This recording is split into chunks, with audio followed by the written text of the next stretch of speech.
Welcome to the Jungle Brothers podcast. I'm your host, Joey, and today Paulie and I are chatting about the worst jobs we ever had. We go back into the files to discuss some of the most unique, negative, dissatisfying, interesting, but largely non-enjoyable jobs that we've had to do over our time. We crack into a few good ones. This episode deserves a second part and potentially a third and a fourth. You'll hear those in good time. I hope you enjoy the stories therein. And if you do dig today's episode, please go ahead, share it with a friend, leave us a review. Helps to support the show so that we can continue to bring you this high-quality content.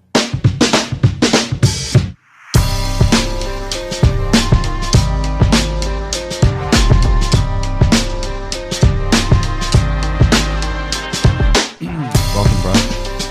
Yellow. Been a while. It has. Strangely, we've been hanging out plenty.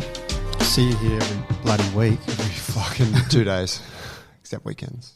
My hours are really trimming back as I get older. Funny minded ramping up. Hey, do you follow an Instagram account, or have you seen it called Middle Class Fancy? Because of you, I do. Fuck me.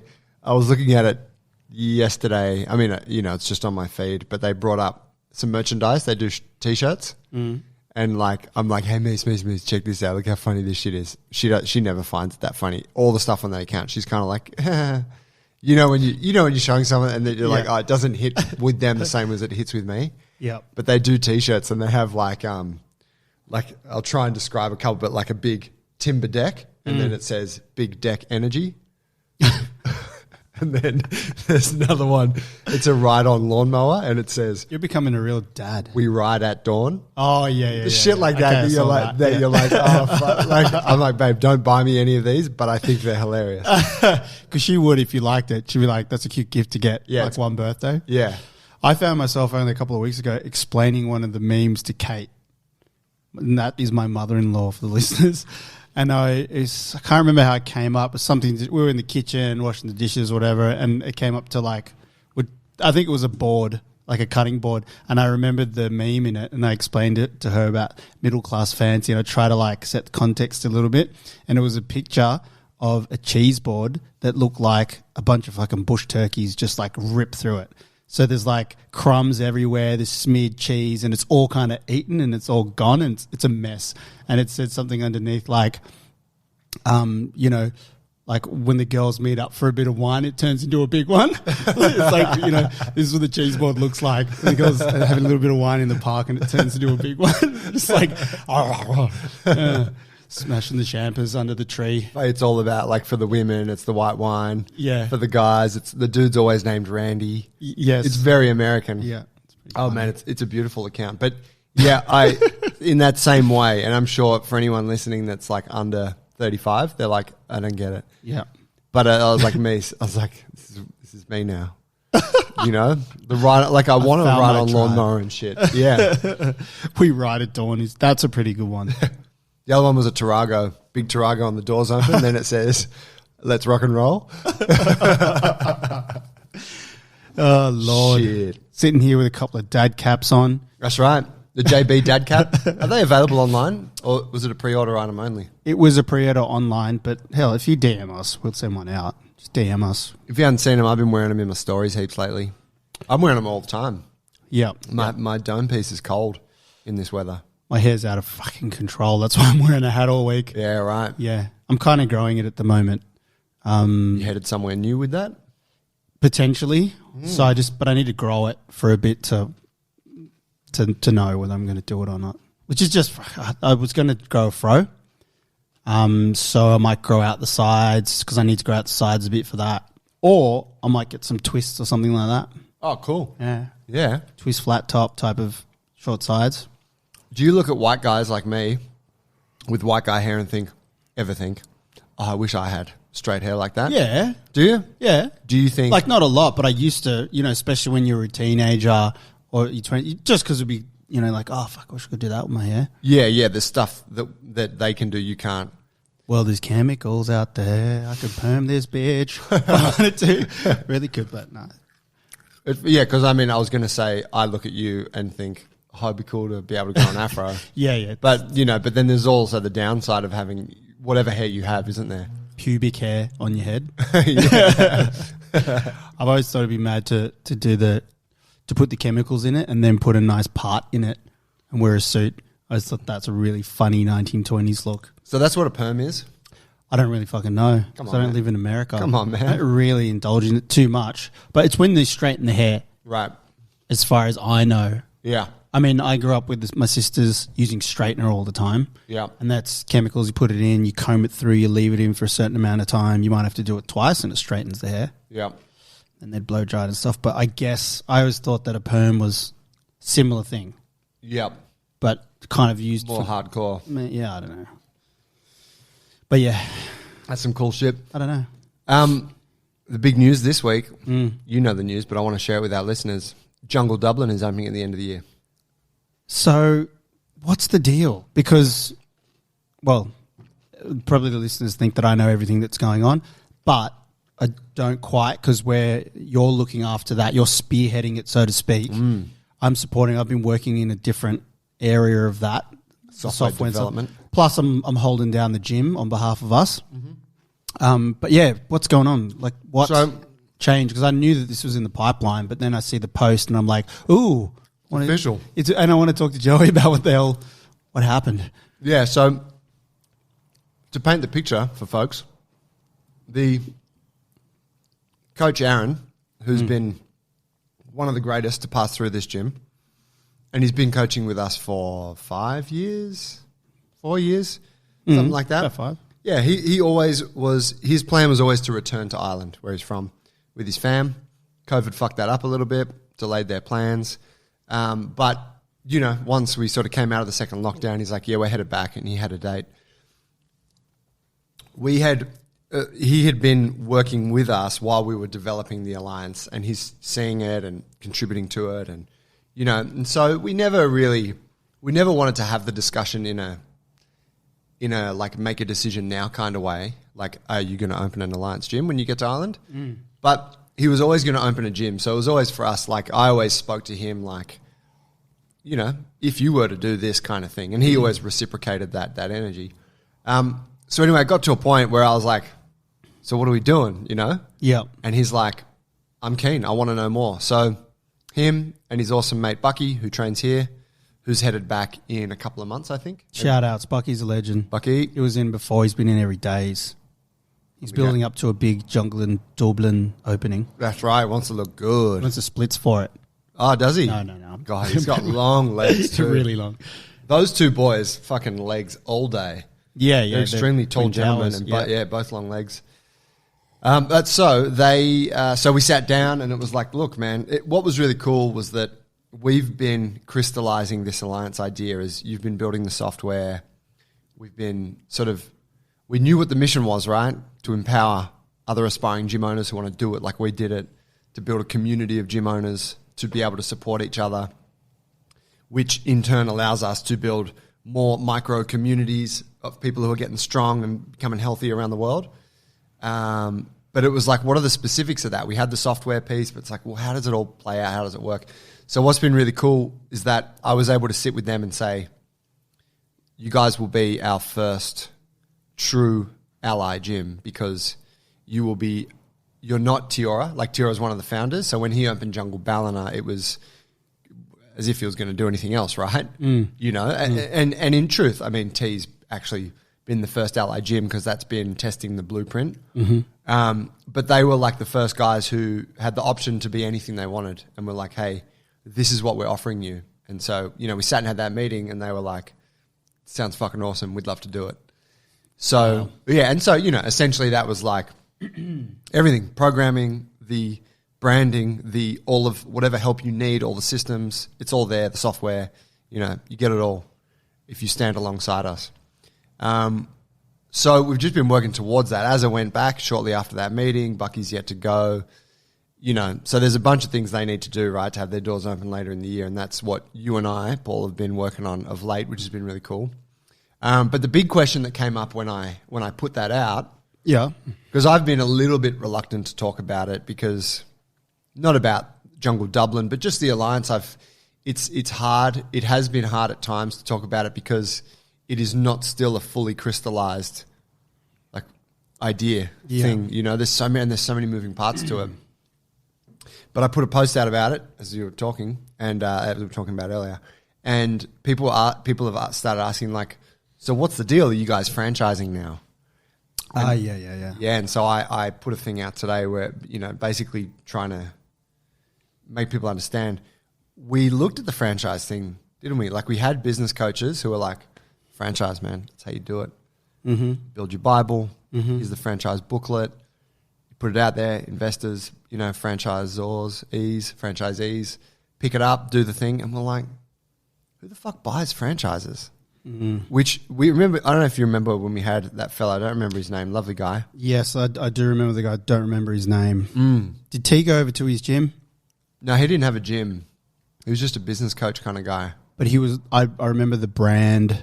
T looked into the brand that he was looking to franchise with. Oh, okay. Maybe I'm talking about a different guy. And he basically revealed the package to Tiora, who then enlightened us about the options out there for his franchise. Oh, nah, different dude. Different dude. Yeah, we had a sit down in here in the office. He was like a business coach. Oh, the business coach guy. Yeah. No, I remember him.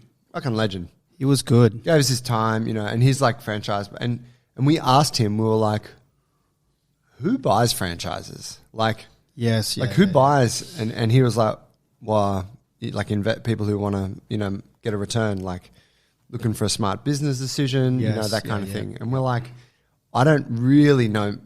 None of my friends have ever bought a franchise. We got plenty of friends that started businesses, been entrepreneur, you know, like created something. And I think on reflection, we realized that's not our people at all. We're not looking to dictate. We're not looking to prescribe every step that someone has to take in order to have a successful investment. What we wanted to create was something that would have worked for us when we were coming up as gym owners. That we could have gone like, oh, this brand is sick. Its values are the same as ours. We want to be a part of this organization, and wow, look at all the benefits. It's going to help us to create a successful business. So it's kind of two different sides, isn't it? It's like you got people who are like, because I see the franchising thing as someone who's they're not really interested in the creativity part of it. They're like, hey, I just want something that's a sound investment so I can like flick the switch and it turns over and it's happening. And I think that is in a sense, and you know, there'll be exceptions to the rule for sure, but that is like, it's like the person who opens a muffin break franchise versus setting up their own muffin shop. It's like, well, someone's passionate about muffins, someone's passionate about financial return. Sure. You know? Yeah. And that was really the thing. We're like, well, we didn't start the gym to get rich. You know, you always hope that you're going to have good financial returns on what you do, but we started the gym because we were passionate about helping people, about carving our own path, about health, transformation, all these things that we do in these four walls. So, like to respond to that, it was like, no, it's definitely not a franchise. We want to try to help people in the same way that a franchise would, but we don't want to dictate every step they take. I remember having that guy here in the office using the whiteboard. He might have come twice, I don't know, but I remember afterwards, you know, we've had a few meetings with different people for different reasons, and I remember looking at each other, and then when he left, you know, during the meeting, then when he left, it was real like, hey, so let's just digest that for a second. And what you just explained was what kind of precipitated in our minds. We're like, yeah, but that means this, but that means this. We're like, fuck no, that's actually not what we wanted to do. That's right. Yeah. Which was another cool realization that we had originally, maybe 5 or more years before that in Bondi at your joint, when we decided which way are we going to go. Do you want to make as much money as possible? Make a model that, because Laf was pushing us to say, what's your business model? Okay, what's this? Because he was trying to make a budget. Yeah. And Laf was a good friend of ours and one of our first business partners. Yes. And he was in financial advising or financial services, and he was playing that role within our little collaboration. And so, you know, us being fresh, we're like, all these damn questions, bro. Yeah. Just let us open the gym. Yeah. And at that point, we were like, we kind of articulated that crossroads, which was, are we just trying to make a model where we can, as you said, like turn it on, duplicate it, and it can turn over and be making a profit in 3 years or whatever that is. Cookie cutter. Minus like we had all these aspirations to fucking stick a flag in the ground and shake the world up, and they weren't the same model at that time. There were two different paths. So that was like revisiting that when we had that guy in here. Yeah. And it was like, nah, fuck that. And then, yeah, so now we're here. You've made a post about that that realization today? Yeah, I made a video about it before. Okay, wicked. Because I do want to just start to tell the story more. Absolutely. You know, and you know, and I want to respond to people because people are like, how's it work? Yeah. You know? So sorry, just go on, because like, you know, you're reminding me of all this shit because my head's not in there. So I'm like, oh yeah. That's you're right. running a gym. I'm hearing this for the first time again. But what was the other thing? Like the other two big things were, well, one, it's just an extension of what you said. We want to help people. We'll help gym owners. And the franchise model didn't help them because it didn't give them a solution to get started without fucking forking out a shitload of money and investment, which just means that it narrows it to a group of people who can afford that, and it's just a really tricky hill to climb in your first few years. And we were like, well, that doesn't help everyone. Is there another way we could do it? Kind of that, and so that's how we've come up with our model. And then the other one, what was the other thing I was going to say about is, yes, the franchise is also limiting in creativity for the person, because having, as much as you love a brand, you have to stay within the guidelines of those brands, and you're eventually going to change inside of that brand's guidelines, but then you're stuck with the brand that you've decided, and fuck, it's going to be another 2 years before, you know, you can sell it. You're beholden to that, to HQ forever. Yeah, that's right. And we saw a lot of that with CrossFit Pals, because the CrossFit world was changing, but they were in the CrossFit model. So it was like, oh, shit, fuck, we got to stay in the guidelines, and other franchises as well. So it has its walls and its parameters that ultimately don't give people or gym owners the freedom to continue to evolve themselves and their business with themselves. Yeah. I mean, I think on that, I think CrossFit, because CrossFit don't do the franchise thing and they do the affiliation thing. Sure, that's right. It's like a looser relationship, you know, which I think we recognized was like, well, that's actually really cool because it does give you a bit of latitude to move, you know, even though many don't, because culturally it's very, you know, it's very dogmatic, as any culture is. You know, we're dogmatic too. But,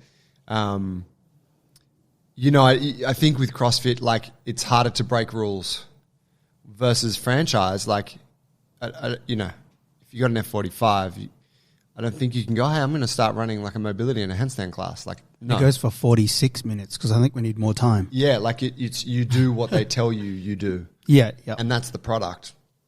So, yeah, you know, we recognize that, like, there's kind of two sides to the spectrum. One is you pay huge upfront cost, you get all of the solutions, but downsides are the upfront cost and no creativity, no self-expression.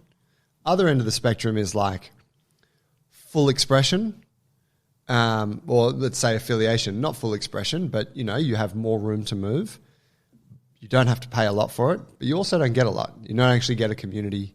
You don't actually get any help with running your business. You just get like a brand name. It's like, hey, put this name on your gym and you will benefit from some of the brand recognition that CrossFit has. Mm-hmm.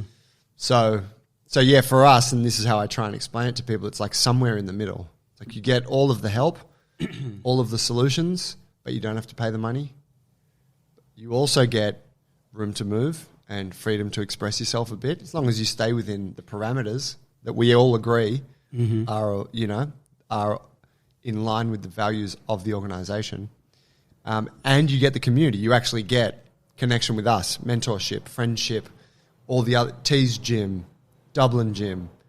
Hopefully I can be rattling off hundreds more names than just those 3 gyms in, you know, next year's podcast. Absolutely. But that's the idea, and I think it's, I mean this is why we've done it. It's powerful. Like, we searched for community. with what we were doing, and we found business coaches, and that was where we found true community, which was immense. You know, we look at what we learned through those business coaching. It was some of the most valuable shit we did. And the connections we made. Yeah, to other gym owners. So we're like, well, let's recreate that. But you don't have to pay big money every month to be part of it. You just subscribe to the software, run your gym on those systems, and you're good to go. The franchise model, it works for some people, for sure, because it's some people like get into fitness, and maybe it is a big financial thing for them, and they can get told what to do, and they kind of want to. I'd say we're looking for a different breed of people who really want to be invested in the community and the work that they do inside of their gyms. Yeah. If I can say that. Yeah. But, you know, the beautiful thing is, and what we're trying to contain now and work hard to do, is that if that person also really doesn't know what they're doing and they don't want to like experiment with the brand, they can also just walk in and almost get told what to do as well, in a sense. Yeah. Because we just have, like, for lack of a better description, like a quick setup guide. Like, it's not quick setup, but it's that type of thing. Like, if you don't want to explore how to really creatively take the brand, write your own marketing strategy, and all that stuff, it's like, well, you can just follow ours and start there. Yeah. Which I think is going to be cool. Yeah. Yeah. I think that's powerful. T has experienced this where he opened his gym and he's like, fuck, it just reminded me how many things there are to do when you first open a gym. So having that as a reference about, all right, I'm just going to do these, tick these things off the list, and it's done. And then in time, can start to play around. So it's almost, you have that franchise guide at the beginning. Yeah. Which is, fuck, here it is, go from page this to that and just do all the things in it to get yourself up and running. The programming's there. It's going to be running like a really great one of the franchise allies inside the community. And then from there, you can start to change your programming or change how you do community or whatnot. Yeah. All bases covered, lad. Guys, get at us. We'll see you at the Christmas party 2023, Dublin. We're not here to take part. Oh, that's a good catch up, man. How cool would that be?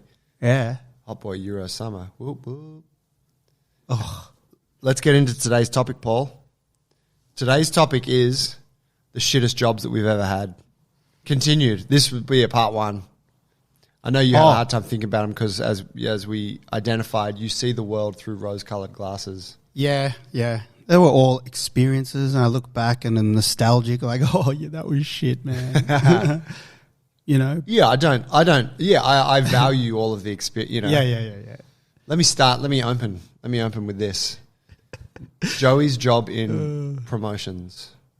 You did promotions? I did promotions. Like handing out fucking vodka flyers or something like that? Yeah, like the Midori girls, you know, or like at a bar promoting. Is this when your hair was blonde and your eyes were extremely piercing? Wow. Now they're just piercing. Yeah, I guess. How old was I? I was probably 18. I don't remember how I got onto it. Fuck, how did I get onto it? I don't know. I met a guy. I remember promotions held some kind of prestige for me because you'd be at a bar or something, you'd see some hot girls and you're like, what are you doing? They're like, oh, we're working promotions. And you're like, promotions. Damn. Yeah. And you're like, what are you doing? Like, oh, we hand out alcohol and get paid for it. And you're like, well, that sounds cool. You know? Yeah, and so I remember meeting a guy who owned a promotions company. He's like, man, you'd be perfect for it. And I'm like, who, me? And he'd be like, you'd be great. You should come down for an interview at our office, which was in Double Bay. And it was called like Next Level or something like that, Next Level Promotions. So I was like, all right, great. And so I went down and they were like, hey, man, we've got this campaign coming up. It's this new type of alcohol. It's called Chambord. It's like I think it might Chambord, be Chambord with a soft D. Yeah, like a French kind of Chambord. What was it? What type of? I don't know. It was kind of liqueur-esque, kind of like Midori, you know? It's like a concentrated fucking Back then, sugary that was thing. the shit, hey? Yeah, and you mix it with Schnapps. Yeah, and they bring it out and like they've got like the branded cocktails you make with it and shit. Yep. It's still around though. I see it behind a bar sometimes. I'm like, okay. So it's somewhat legitimate. But it was owned by a big company, you know. Hey, kid, I used to work for that company. Yeah. Chambord wouldn't be shit without me in this city. That's right, man. And so they're like, we got a campaign coming up. Think you'd be perfect for it. And I'm like, all right, well, how's it work? And they said, well, here's the campaign. It's they're like, Chambord it's marketed as a prestige brand. In that way, it's kind of refined and classy. So the theme of the campaign is like 007, kind of you in a suit, bow tie, you know, gorgeous lady on your side kind of thing, and you know, in sort of classy establishments talking to, and I'm like, all right, you know, that works. I've never worn a suit at this stage, right? And I'm like, where's it happened? And they're like, Star Casino. No. I'm like, all right, Star Casino. I'm like, damn. I'm like, I haven't even been to the Star Casino. I'm like, what do I have to do? And they're like, you basically just got to go in there with the girl. We got some like flyers and stuff, but you're going to go and talk to people and you're going to tell them about it and you're going to offer them like a deal. There's a deal that you can get at the bar. They can drink some. It's cheap. I think they had outlawed like free alcohol. You can't give out free alcohol anymore. It's an RSA thing, responsible service of alcohol. So how old are you? I'm like 18 or 19. Like I'm a kid. Star was built then. Yeah. Yeah, Star was built. I was a fucking kid. So anyway, I'm like, all right, let's do it. And so we're on. And they, great, next thing is to get you fitted for a suit. So I met up with them at Kelly Country. Kelly Country. Yeah, I think, which is here in Alexandria, or Mascot. You get $99 suits. Yep. They got 19-year-old Joey a $99 suit. Yep. It was so ill. I mean, I was a skinny guy back then. And I just looked like a kid wearing his dad's suit. And I'm like, I just feel like a fucking dweeb. But anyway, got the suit. They said, great, Friday night you start. It's Friday night for the next 6 weeks or something at the Star. Oh, geez. So we got like some kind of staff pass. We're like, meet in this staff room at the casino. So it all felt, you know, and, you know, whatever pre-spec. So we get there and it's me and another guy and two girls. The other guy was like a really tall, broad, extremely handsome rugby playing guy from a private school who was like same age as me but was basically a man, had like pecs and shit, and I'm like, this fucking guy, look at him in a suit, he looks spectacular. I'm swimming in this thing. And the girls were, you know, the girls were gorgeous, very seemed kind of, one of them didn't seem very nice, one of them seemed very nice. Little off the shoulder number. Yeah, you know, yeah, they looked great, classy. you know. Yeah. Classy. Kind of girls I was dating. Very comfortable around girls like that at this age. Okay. You had, you know, this morning, I was chuckling because I walked in and Joey was training with the Bulletproof crew and you had the playlist on. You're like, hey, Paulie, remember this track? It was on earlier. I thought I'd just run it back for you. And he's like, you know, he's gyrating a little bit. It's R&B, basically stuff, 90s. There was Nelly in there. I was like, Joe's just playing his playlist from when he was single. And he's like gyrating around doing reps. I was like, he's just in his head. He's just back. Back in transported. Back to this gig. Dry humping, pashing. You know, Dry humping. Yep. Who said that last week? I said cracked it. Up on the floor. Jesus Christ. I hadn't just heard that term for so long. Still the greatest sexual position of all time. The dance floor dry hump. Yeah.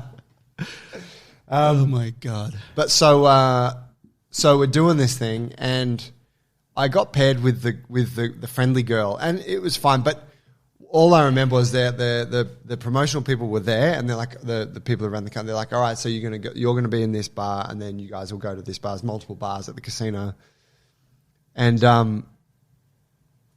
we entered the bar, and I'm this kid, and I got to go and approach, you know, adults and tell them about this thing. So I'm like, oh, hey guys, and dudes were just looking at me like, who the fuck is this kid? And they'd be like, hey, mate, not interested. Hello, what's your name? To the girl. And, you know, and so she was able to have some, we're promoting this thing. And I'm just there. I'm just like off to the side, like so ineffective, so insignificant.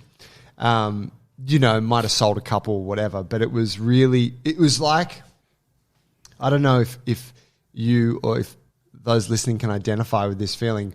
When you're like at that age, like 18, 19, even like in your early 20s, if you're out at a bar kind of thing, unless you're an exceptionally like bright or sort of like sparky individual, you don't feel comfortable mingling with middle-aged or like 30-year-olds, 40-year-olds.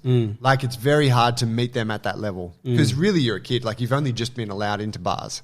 Yeah. So you're kind of like, oh, I fucking better get a drink, you know. But that's why we all used to smoke ciggies and play pool because we didn't know how to just sit there and chat, have a conversation. Yeah, that's right. Yeah, yeah. And it's why you couldn't meet girls unless you were hammered. Yes. And you had to get hammered so you could communicate. Yes, that's right. So I'm trying to the old days. Yeah, I'm trying to vibe on this level, and we're not allowed to drink or anything. They're like, no, you're working. You can't be. You tried the drink though. That like. Yeah, maybe. Yeah, I think so. We tried it at some point. It was fucked. It was so deflating. I walked out of there and I'm like, oh man, I was really didn't do anything for this. Yeah. The next week, they paired me with the other girl. Oh. And she was like real princessy kind of thing. Bit of augmentation in there. Classic influencer type, if you're trying to picture the girl. Sure.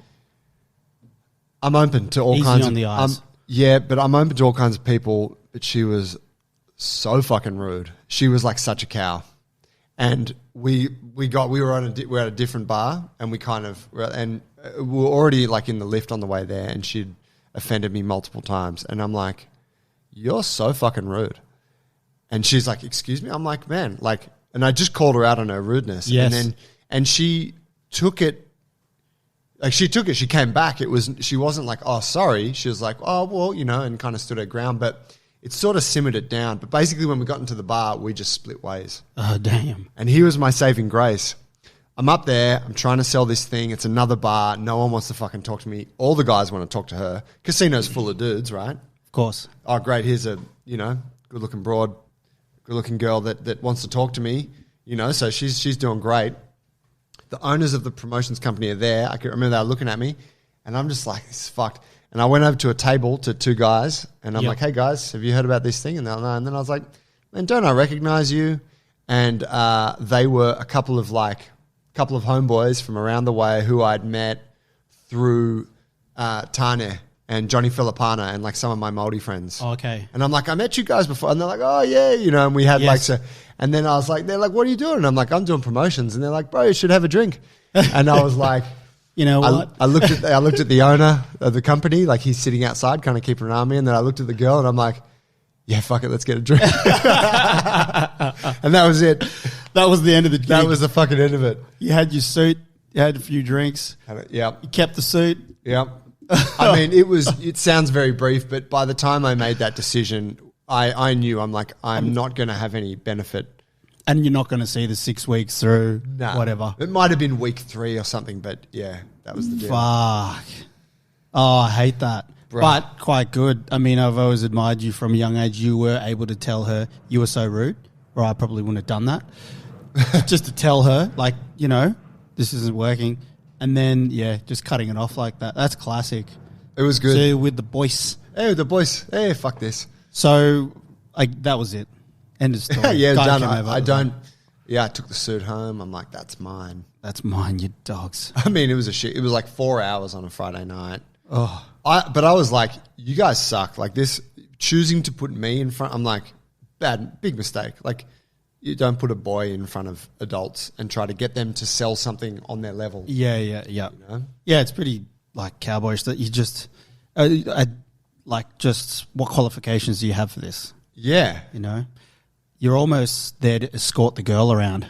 Basically, and to report back if something happens. Looking back, it's probably kind of exactly all it was, yeah. Yeah. Far out. But I would run into this girl again years later. Oh, the rude one? Yeah. Okay. And guess what job she was working when I ran into her? I couldn't guess. She was the door bitch at a club I was trying to get into. You didn't get in that night? Or did she not recognize you? She actually let us in. Okay. I think she recognized. I was like, hey. She was like, hey, yeah, you guys. We're like, he's real. I was like, okay, it's cool. That's so funny. We're keeping it civil. Yep. That's hilarious. Yeah. What did I gain from that? I don't really know. But it was a cool experience anyway to know what I don't like doing. Well, you gained on your CV, worked in promotions. That's true. Promotions. Marketing. Prestige And marketing for a high-level European liquor company. That's right. Far out. Now, I like that story. You being who you are, you were like, no, they're all good jobs. Maybe looking back, though, there's got to be something there that you're like, oh, that was kind of shit. Yeah, let's see. It's so funny because when you explain that feeling that when you're a teenager or you're not comfortable in your own skin in those early years of your teenagehood, going into early adulthood. Some people are uncomfortable even now, in their 30s. But yeah, you that space where you just like you feel really nervous and vulnerable and stupid a little bit, like you're out of your league amongst the area that you've been shoved into. I mean, I think straight away to Zoom Sound and Vision at Moore Park. Oh, with Dave Wilson. Remember Dave Wilson? Yeah, Dave Wilson, lovely guy, legend. I worked there first. Before that, I was working at Feeler at Birkenhead Point, and that was heaps of fun. Preston got me that job because he was like some sort of state manager or something like that. He was in retail for a long time, and he used to work with G-Star and everything. Ultimate retail guy. Yes. Bubbly, cool. Yeah. And then Dave, who at the time I think I'd see him occasionally because I was training with him and Eddie at Choily Fight, and we used to do like sparring sessions at Eddie's place. I think back to those sparring sessions, like I was a boy amongst men, and obviously they toned it down for me, but I'm grateful for those times. I used to get a bleeding nose every session. Like I just had soft cartilage in my nose. Like you just have to just graze my nose and it was bleeding every time. And you just keep going. The idea is it just hardens up, stops bleeding I as guess much? so. Yeah, stops bleeding. Don't get hit as much, hopefully. But yeah, so then he was always in my ear like, fuck, what do you want to work there for? You should come work for me. And he worked, and he was also like a representative for, he worked in sales for electronics companies. Right. So he was like repping for, I don't know, whatever the DVD brands are. Sanyo. And he used to get headhunted for sales jobs in those. So he was like sought after. But there was this one shop in Moore Park called Zoom Sound and Vision. You guys from around the gym might know it because it's kind of local to here, eastern and southern suburbs of Sydney. And it was in there with Harvey Norman and everything. Mm-hmm. And so he eventually approached me. I was like, yeah, sure. He was like, man, you earn heaps more money with me. And he kept in my ear until I was like, okay, I'll come. Because there was commission, and he's like, it's fucking easy. It's a piece of cake. You come over here, blah, blah, blah, get your commission. It's easy. You'll be with me the whole time. It's fine. I eventually went. I regretted going because Feeler was retail. It was cool. I just get shoes, jumpers, whatever, We had R&B banging all the time. We had Feeler gear on. Did you date a girl that you worked with or something? I did, yeah. Killer? Good times. Good times. Relatively closer to where I lived and where my whole network was. It was Birkenhead Point, Glaysville, Balmain, Glebe. Yep. And then I get this job. It's at Moore Park. So I think it's just further away. Then I'm in this shopping centre and then I'm in this electronics shop and I have to wear a Zoom Sound and Vision. I call it, it was a polo, collared top with short sleeves. Yeah. And it has like the embroidered Zoom Sound and Vision on one side and the other one was like, name a DVD brand. Fucking Sony or something. It was like that. Yeah. Like a white cold polo top tucked in to church pants. Oh. So it's that look when you see like private school boys going out to like rugby games and they all have to wear the slacks and the polo top. I call it church pants and like black shoes. Yeah. And then it was just boring. I just worked with a bunch of sales guys that were in there that were just trying to get as much commission as possible. I basically went from going to Good Bar to work and then, going to some fucking shitty place that was really boring where the lighting was terrible and the music was horrible and the environment was just all dudes. It was like I went from a fun place to work to like into a field that I didn't know anything about. And you were a salesperson? Yeah, I was retail. So you're meant to be trying to make sales too, fighting for commission? Yeah, yeah. Working for commission? Yeah, yeah. So I'm just in the shop, and as people come in, I see if they want help, and then you sell them a fucking stereo, and then you put it on your thing. It's like, oh, yeah, cool. Come to the front and I'll finish the sale with you. And then you scan your thing, and that's how you get your commission, right? Right, yeah. But it was just like a huge contrast, and I'd spend those days, I'm like, what the hell am I doing here? I don't know anything about this product.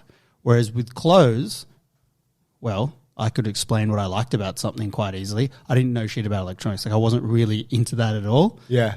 But I made my way. I stayed there for a fair while, maybe a year.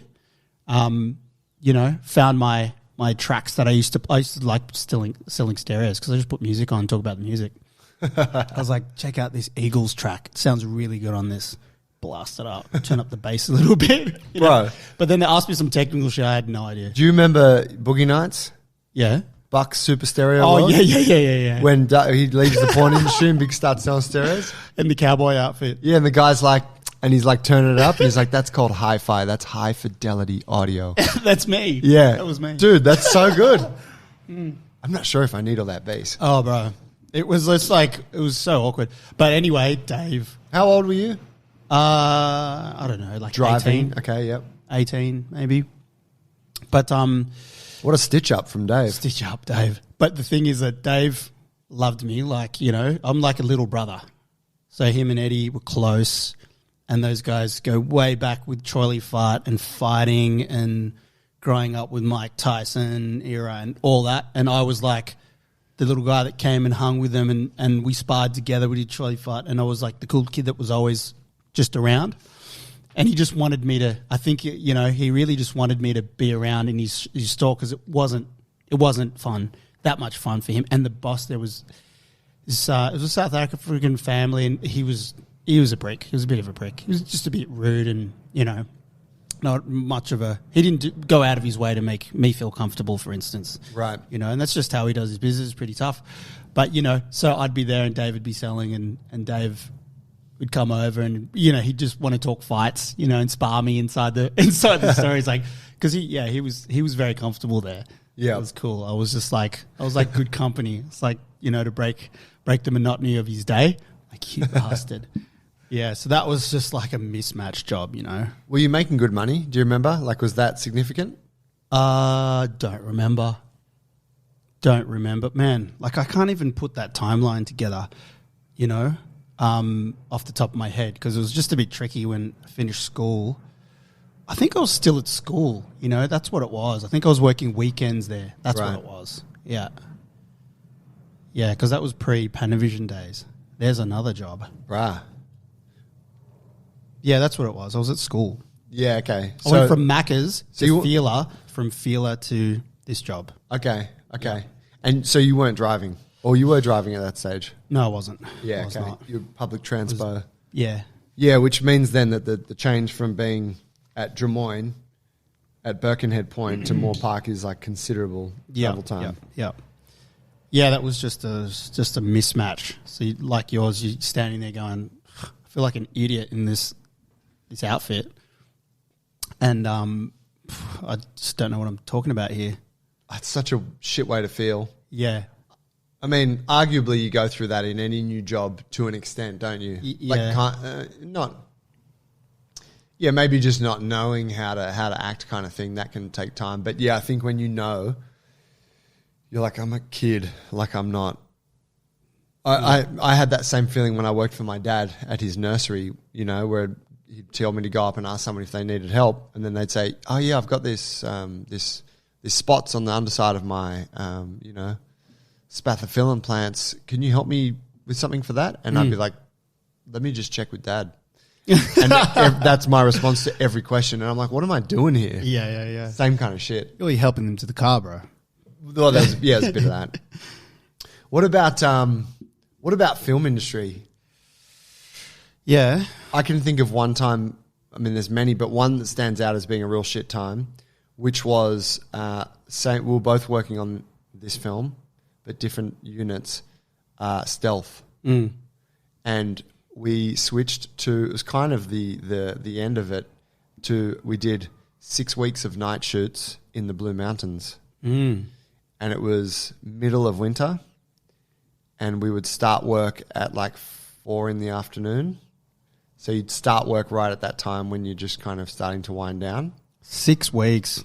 And then you would finish at like 6 a.m. Oh, I hate night Drive shoots. home and sleep during the day and then get back up at 3 o'clock. And But you had a comm there, but still, you travel back, mate, travel out to location. it was fucked. Yeah. It was so fucked. Yeah. And everyone's trying to convince each other that it's awesome. How good is this? You know? How good's the room? Oh, yeah, that's right. We're at the Hydro Majestic. Yeah, yeah. It's nice. You just go there to sleep. You're not hanging out. Yeah. But you would have a weekend. But the fucked up thing is that you would have a weekend, but you would finish, say, 6 a.m., 7 a.m. on Saturday morning. Yep. Go sleep. Saturday night, everyone gets wrecked. Yep. Film industry standard. Sleep all day Sunday. Get up, like, I don't know, maybe drink a couple beers Sunday night, eat dinner, and then go to bed. Wake up, it's Monday, and then you're on again this afternoon. And you're like, oh shit, I should probably have a nap now. I've gotten up too early. yeah, it Nap was before work. There's no, like, I'm saying this makes me feel deeply for shift workers Yes. because it is so alien to your physiology. Oh, Tasha's going through a bit of it now. Oh, is In she? adjusting to her midwifery position. Lucky she loves the job, and it's, I think, considerably more rewarding than Stealth, which was a straight-to-DVD hit. Yes, you probably see it there at Big W, fam. Yeah. $2. Not even, it's free. Comes with every chocolate bar. But just it's tough. Yeah, shift work. Fucking shit. Yeah, kind of just forcing your body into those clocks. Yeah. And I look back to at that time, and I'm sure you can relate, we didn't look after ourselves. We didn't sleep enough. We probably didn't eat the best, on the film because, you're tired and there's amazing food on offer all the time. So you just kind of partake, You eat your way through the night shoots. Yeah. And, and you just like, it's not a good combination. No. I look back and and then you get hammered on the weekends. It's like, it's not a healthy existence. No, sadly. That one in particular is, I don't know if you remember, I sprained my ankle real badly playing soccer. Yeah, that's right. Right before we went to the Blue Mountains. Oh, damn, the fucking Gladesville Ravens. Raven Stadium. And Peel Park, is it? Yeah. Yeah, I remember that. Yeah. And I was like, nah, I'll go. And your bro, Mossy, was like, yeah, you'll be right. You'll be good. Yeah, tape it, you'll be good. My ankle was a fucking mess. I remember hobbling around on this night shoot. I kind of re-sprained it in a little way like almost every night because you're tripping on shit. You're in big boots. Yeah. With wet weathers over everything, and then you're like walking on dark, undulating surfaces. Yeah, it's like mountainous and shit. Oh. Carrying gear. Yeah. The regret is deep. It is. You're like, fuck, I should have looked after that ankle at that time. I really wish I did. But yeah, that was a special time. I never wish to go back to night shoots or night work. Horrible fucking thing. Tell me, you got to have one similar to that from film industry. Mate. There's obviously a lot of good times, but there's plenty of bad times. Mate, not that stand out. Like I said, I just kind of have this thing where I gloss it over and go, yeah. I mean, I remember doing, just stupid, not like one-off night. We did long nights on Wolverine at Homebush. We had a full set, and it was like period Japan. Was it period? No, it wasn't period, but it was Japan. But it was just a full snow set, and it was just, it's at Homebush. In a studio? No, outdoors. Yeah. Big cranes with snow machines, and it was just like, the worst part is that you go in day out, like week in, week out. Yeah. That's like the hardest piece. The night shoots were pretty brutal there. We did a stupid, annoying 20-something hour day once. It's the longest day I've done. Bryan Singer on Superman. You were there? At the Belgian Beer Cafe? Yeah. We did. It was 23 hours in that fucking joint. There you go. 23 fucking hours. Yeah. Huge. But think about the overtime, bro. But think about we cashed up. Oh, bro. That's how they do it, isn't it? They're like, but you get that overtime. That's right. You're like, we'll work to the bone. And then I spend it all in retail therapies. That's right. Shit that you no longer have need. That's correct. Yeah, that was stupid. That was really annoying because there was no good reason. There was a lot of time and days wasted on that for no good reason. Yeah. You know what I mean? The fucked thing about that... He was a fruitcake. Of the highest order. Yes. Here's a thing that I always found ironic in the film industry when it's overtime. Because every department's on their own radio channel. Mm-hmm. So we're in the lighting department, we're all linked up. And then you go to another channel and it's production department, blah, blah, blah. But at some point, there's rumblings through the set of, it looks like we're going to go into overtime. And then the assistant director department jumps onto your channel and, hey guys, we're requesting overtime tonight. Just if anyone has any objections. And it's like, no one ever objects because who's going to be the one to say, actually, I'm not prepared to do the overtime because your boss would just be like, it's blackmail. Get the fuck out of here. Yeah. So you're like, no, yep, that's fine with us. And you're like, and then all the people, you see like I remember all the guys like, just start texting the missus. Or like, you'll have to put the kids to bed tonight or, But the irony that like you have a choice. Yeah. That's so stupid. But we used to have all those fucking dudes on our channels. Like a lot of the grips and the lighting guys, we used to have like, Peaches or someone. They'd come in and the request that someone would be like, eat a dick. Peaches or fucking Alex or something would always like yell something out. Like, come on. And depending on who did it, whether it was like a young, a kind of in between AD with a bit of experience that is a bit sensitive, would get like, oh, come on, guys, I'm just the messenger. Or if it was like Eddie Thorne, it'd be like, he'd love it. He'd think it's so fucking funny. Yeah, exactly. But they loved pissing that AD off that took a little bit too much pride in it. Yeah. Like, hey, this is a message from the director. Like, get the fuck out of here. Yeah, it's like, eat a dick, but yes, we'll do the overtime. Yes, we will. Exactly. That was, I mean, you think about that now, like 23-hour days, and it's just the fact that like that's just one day on that whole shoot, but that was 10 months, if I'm not mistaken, that film. It was a long fucking engagement, and we did a lot of ridiculous. You remember, like, we would start, because the ruling is you got to have a 10-hour turnaround. Mm. So when the time that you wrap, or the time you leave set or whatever, it has to be 10 hours between then and stepping back on the set the next day. So we would start at like a moderate hour, like 7 a.m. or 6 a.m., whatever, on a Monday morning. Mm. And they would go overtime and you'd be shooting till 9 p.m. And they'd be like, oh, hey, guys, so Monday we're meant to start at 6 as well, but because of 10-hour turnaround, we'll see you at 7. Yep. And then you'd shoot till 10. And they'd be, oh, hey, guys, Wednesday it's 8 a.m. start. You'd get to fucking Friday and you'd be starting at like 11, 12 o'clock, and then you're shooting through till like 1 in the morning. Like, it just was an out of control, and you're at the whim of it. You have no influence on this thing. On that one in particular, that was weekly. That was weekly every week, because Brian and his team were party boys. They didn't care. They had a budget that was expendable, it seemed, and so did we. We'd never had a film where we had no questions asked about anything that we wanted for our production. We just got everything, didn't we? I don't think I ever earned as much money as then. That's a good point. Yeah, I kind of didn't realize at the time as much, but I think I wasn't as understanding of what was going on as you were. Yep. But yeah, I think that was the best we were getting paid. Yes. Yeah. Yep. Around $1,800 a week we were getting before overtime? Maybe. Something like that. I think that's what it was. But I mean, in total, it was because of all the overtime. Like, we ended up, our rates went up over the years. Yeah. But the overtime was so great on that film that we just earned so much money. Yeah. Yeah, that 1,800 would probably turn into like $3,000 a week. Yeah. Damn. Those days. I'm remembering more details. But yeah, you have to like couple that thought of like, oh wow, that's really good money for like 21-year-old guys or whatever, 22. Yeah, exactly. But you have no life for those 10 months. You're just doing, It's good at 21 because that is your life. Like, it's fun at that stage. Because there's big sets and blah, blah, blah. But it was shit as well at the same time.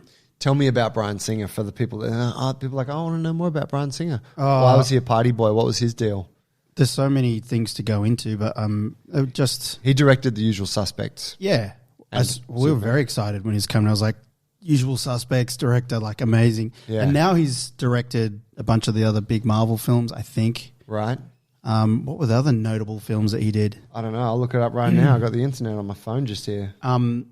Anyway, he was very talented at his job, but he was, I don't know how to explain. He's a fucking asshole. Yeah, he wasn't a people person. And at that stage, he had a team. I didn't know much about it, but he had a team that was built around him. So he had a producer that he would fight. They'd fight like that. You know, they'd be bitching to each other. They had that. Here's a story on the film to kind of put into perspective. It was, what was the name of the producer? Something Lee. Anyway, they were always bickering. You know, because he's trying to pull Brian in line, and Chris. No, not Chris Lee, the producer of that film. Oh, wasn't Chris? Oh, yeah, okay. Chris Lee's, He's the cool guy. Yeah. Yeah. Very cool. Love that guy. But I remember he changed the locks on the studio and locked the producer out. And anyway, it just shut down shooting for the day. Shit. Yeah, which is just irresponsible. He went to KFC for lunch and didn't come back for like 3 hours. He just left the set, and we were all there, and everyone was like, extended lunch. And he did that numerous times. So we just had lunch that went on for hours because he'd go somewhere. He'd go to his apartment up in Woolloomooloo? No, top of town. Top of town, yeah, up at Darlinghurst. Yeah, and he put on a number of parties that we went to up there. But he was living his best life during that film. Sticky surfaces in those parties, yes. ladies and gentlemen, very sticky. Yeah. He had a very interesting reputation. He had a young boyfriend and who he'd met super young. Well, to give a bit of context, who the other offsider of his that was a key character of this film was your mate, Kevin Spacey. The parties and whatnot, kind of, there's a crossover there. He directed Superman Returns in 2006. Famously on the crew were Joe Worthington and Paul Furtafilli, standout lighting. This is on Wikipedia. He co-wrote and produced X-Men First Class, directed fantasy adventure film Jack the Giant Slayer, X-Men Days of Future Past, X-Men Apocalypse, and he also directed Bohemian Rhapsody. That's right. That's 2018. I haven't seen that yet. But he would have loved that film. Do you remember when shooting got shut down because he got kissed? Well, that's what I was getting to. Go there. Well, it was just basically this boyfriend that he had taken on. He had a number of them during the film, but he was a really young boy, guy, whatever. He might have been our age. And anyway, he brought his mum to set, yeah? No, it was... wasn't it his mum? The boy's mum? Yep, no, but that boy, he had the boyfriend, but the boy whose mum it was, he was like Lois Lane's son. He was the child actor. Okay, sorry, that one. And his mum brought him to set. Yeah. And look, I just remember that when they were greeting each other, they embraced in just a kiss on the cheek type of thing. Yep. And then Brian realized that she had a like herpes on her lip. Cold sore on her lip. And then he just fucking lost it on set. And blew up, and you tell the rest. Well, I didn't see that, but yeah, he lost it in front of her, at her. Yes. I can't believe you've done. Yeah. Oh, and we were like, what's going on? I was on the outside of the set. Yeah. And I mean, picture this. We're on a location in Concord. We've been like, there's millions of dollars being spent in that 24 hours. There's like rigging crews, lighting crews, like the whole thing's been built. We're in this location, and the start of shooting, the mum brings the boy, the kiss thing happens. He blows up and leaves, I don't know, to go to a doctor or some shit. And we basically, it was like, hey guys, hang out. I think it was a full day, if I'm not mistaken, or maybe it was half a day. He returned. He had to just go and cool off and maybe, I don't know, get some fucking bleach or something. But like, you know, like, okay, yeah, sure, no one wants to necessarily get kissed by someone with a cold sore, but you are the leader of this fucking crew of like hundreds and hundreds of people. The crew would have been thousands if you consider the offset people, right? Like it is big money. Moses always used to say, like, hey, if there's a decision like that if your department is holding up the shoot, Yes. and there's a decision that needs to be made, just keep in mind that those minutes are costing thousands and thousands of dollars. Yeah. So like just make, even the decision costs money, just make the decision kind of thing. Yes. Yeah. So like you think about that, the director's meant to be the leader. Ugh. Oh man. But there was so many there was dozens of shit that he'd do. It was interesting. Yeah, I mean it's classic like Hollywood shit, isn't it? Yeah, totally.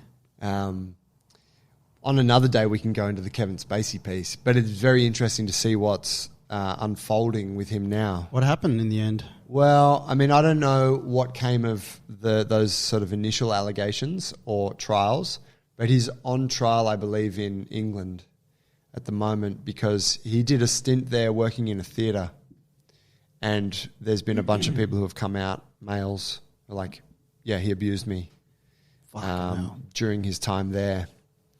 And I don't know, I haven't followed it closely, but from what I understand, it's looking pretty hard for him to beat, He's, without going into it, some creepy shit going on there. Yeah. Undoubtedly. Yeah. You spoke about like top of the town, like Brian's apartment. We went there for a party or two. The parties were fucking loose. You didn't want to fall asleep at that party or drink too much at one of those parties. There was a part of the apartment that we couldn't get into. Remember that? It was kind of like a reserved section for the boys. Well, all I know is that I can never unsee something that I saw there that night, one of the nights that we went up, which is funny because it was funny, top of the town apartment, but it's like kind of penthouse where there's 3 levels type of thing. Flash apartments. Yeah, but they're quite epoxy on the stairwells and stuff, and they're low. The ceilings are low, but it's weird because it's kind of like a cheap apartment, but prestigious. Yeah, but at the right spot, and there's a big open area type of thing. So you don't know. Everyone was doing it. We'd go up to go to the toilet, and you'd open the wrong door because there was like 3 doors. It looks like a linen cupboard. Yep. Open the wrong door. Oh. Opened the wrong door and shut it straight away. Saw some skin? Yes. That's it. That's it. But like there's a bit of there's people there and they're like, ooh, and I was like, get him in here. I was like, yeah. I was like, no. Who's that dark boy? Yes, yeah. So it was, stay sober while you're here. Fucking hell, yeah. Some wild. You remember when we arrived? We arrived, and like you're saying, it's poxy and small, and we're in the kind of lobby, and we're waiting for the lift, and we're there. It was like 5, 6 of us. You, me, Billsy, a couple other crew, like Billsy. Yeah, and because it was invite only. That was the other thing. So on set, certain individuals got invited, some didn't. So we're like, oh, cool, we all got invited. Oh, all us young guys, we all got invited. How cool is that? Weird. Yeah, and we're there waiting for the lift to come down. Lift opens. Kevin Spacey's in there, paralytic, being propped up by like 2 people on each arm, and they're like dragging him out, and he like winked at us or some shit. You're like, man, it's like 9:30. This has just turned into one big memory lane thing. Fuck, I told you. Yeah. It's not all rose-coloured stuff, bruh. Yeah. Guys, hope you enjoyed that walk down memory lane. We'll continue this in part 2. There's a little bit to digest. We probably need to be mindful of some of the things we say. I don't know if there's legal ramifications. That's right. Come and cancel us. But, yeah, of course, grateful for having had those experiences. Like, how fucking cool that we got to do all that stuff. But, yeah, we'll expand on the Kevin Spacey piece some other day. We'll catch you guys next time. Thank you for listening. Please support the show. Leave us a review. Share the episode with a friend. 5 stars, all that shit. Whatever you can do to help us put it out there. Now you took me back to that time. I need to go back to therapy again and scrub my eyeballs. You work so hard in therapy to like forget that. Paul's going to want to debrief with me. So funny. Thanks, bro. Yeah, cheers. Thanks, fam. We'll catch you next week. See you.